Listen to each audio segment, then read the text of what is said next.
Terry Bradshaw had one of the greatest QB careers of all time, leading the Steelers to 4 Super Bowl championships. But in 1983, he needed surgery to repair his torn muscles in his right elbow. While the surgery still went on as expected, he still never fully recovered. After missing pretty much the whole 1983 season, he returned for the final game of the season. In this contest, he completed 5 of his 8 passes for 77 yards and 2 TDs. On his final pass, which was a TD to Calvin Sweeney, he felt a pop in his right elbow, this marking the last pass of his career. One of the more interesting parts of this tale was how when Terry Bradshaw came to the hospital, located in Louisiana, he desired not to catch the media's attention. With this, he went under a fake name, the fake name being Thomas Brady, a name that later on went to win 7 Super Bowls and became the greatest QB of all time. Another interesting part about this tale is that the Steelers were unaware about the seriousness of Terry Bradshaw's injury. With this lack of knowledge, they passed up on a Pittsburgh native and future Hall of Famer, Dan Marino. The Chiefs are known for having the best QB in the league right now in Patrick Mahomes, and it's safe to say he's having one of the greatest careers of all time, having multiple outstanding playoff performances and winning multiple Super Bowls. But did you know before Patrick Mahomes, it had been almost 40 years before a QB started and won a game for the Kansas City Chiefs that was drafted by the team. With the 7th pick of the 1983 NFL Draft, the Chiefs selected Todd Blackledge, him being the second QB taken off the board in the stacked QB draft. He went above names like Jim Kelly and Dan Marino. But the crazy thing is, it's been 5 49ers QBs who've played and won for the Kansas City Chiefs. Over the course of NFL history, we have seen many division changes, and as more teams have been added over the years, the NFL has modernized the game to what we have seen today. Now we have 4 teams in each division with 4 divisions in each conference. And now being one of the worst divisions, the all-time AFC East is ruled by the Patriots. But what if I told you that one of the 4 teams in the division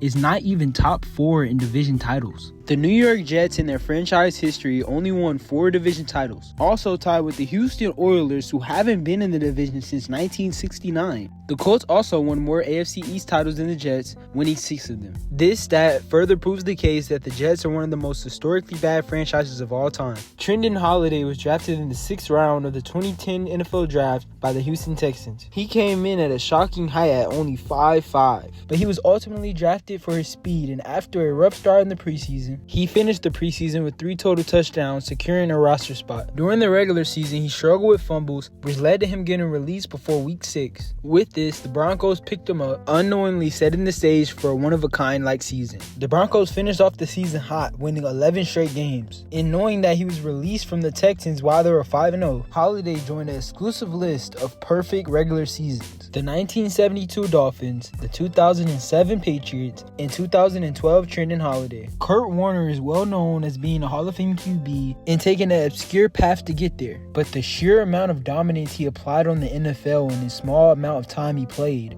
was truly astonishing. He played 12 years in the league, but in his rookie year, he was the age of 27, with the odds already stacked against him. Just in his second year, he brought home MVP, throwing 41 TDs to 13 interceptions. He finished this off with dominant performances in the playoffs, winning the Super Bowl against the Titans. But this was just one of his 3 full-length seasons he played, and his career was rattled by injuries, but he still produced and was a great QB in the league. But the fact that conveys his dominance is that every single full season that he played, he made the Super Bowl. Now granted, his record is 1-2 in the Super Bowl, but in these Super Bowls that he lost, he left the field with time on the clock and with also the lead, but his defenses could not hold up and gave away scores. His second MVP season, which was the 2001 season, the Rams met the Patriots in the Super Bowl, where the Patriots won off a walk-off field goal. And in the 2008 season on the Cardinals, Kurt Warner seemingly revived his career, leading the Cards to a Super Bowl with the lead, but the defense let up a last-second touchdown to the Steelers, losing them the game. To provide further evidence, Kurt Warner still remains top 3 in all-time Super Bowl yardage, even though he only played 3 games. I know a lot of people wonder what Travis Hunter will look like in the NFL. Just go take a look at my video on Roy Green. But if you have no time for that, I will give you a glimpse of Roy Green's 1981 season. In this season, he became a full-time two-way player. Roy Green played strong safety and wide receiver, where he produced at both positions. Green recorded 33 receptions with 708 yards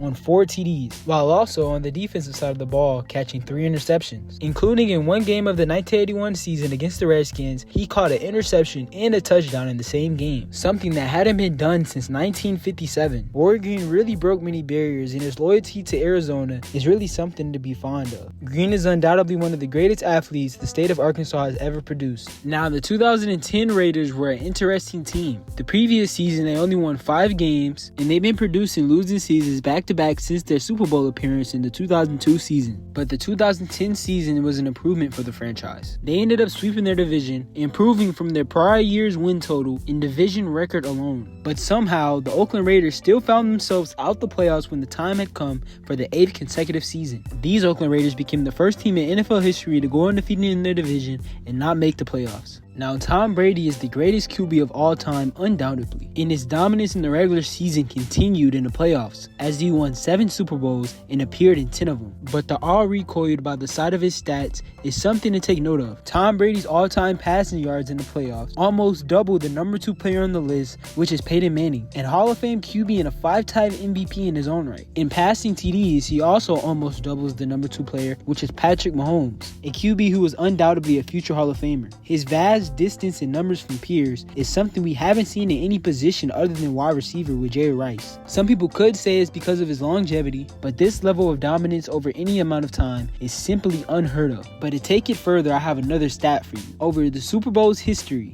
it's been 2 QB names that have been the most common, tied at 10 Super Bowl appearances. One of the names being Joe, which Joe Montana appeared in the Super Bowl 4 times, Joe Theismann twice, and then Joe Cap, Joe Burrow, Joe Flacco, and Joe Namath all being in the Super Bowl once, and the other name being Tom Brady, standing alone, appearing in the Super Bowl 10 times. And it's pretty much common knowledge at this point, but just to beat over the head the idea of how great Tom Brady was, he has 7 Super Bowl titles, which is more than any entire franchise alone. And it's even more crazy to think of, but this is true. Tom Brady has more Super Bowl wins than more than half the NFL combined. And if it wasn't for Patrick Mahomes being an NFL QB right now, I would with full confidence say that Tom Brady's career numbers would never be touched, let alone even come close to. But make sure you guys like, subscribe, and let me know down below in the comments what facts blow your mind and what facts should I cover in the next video.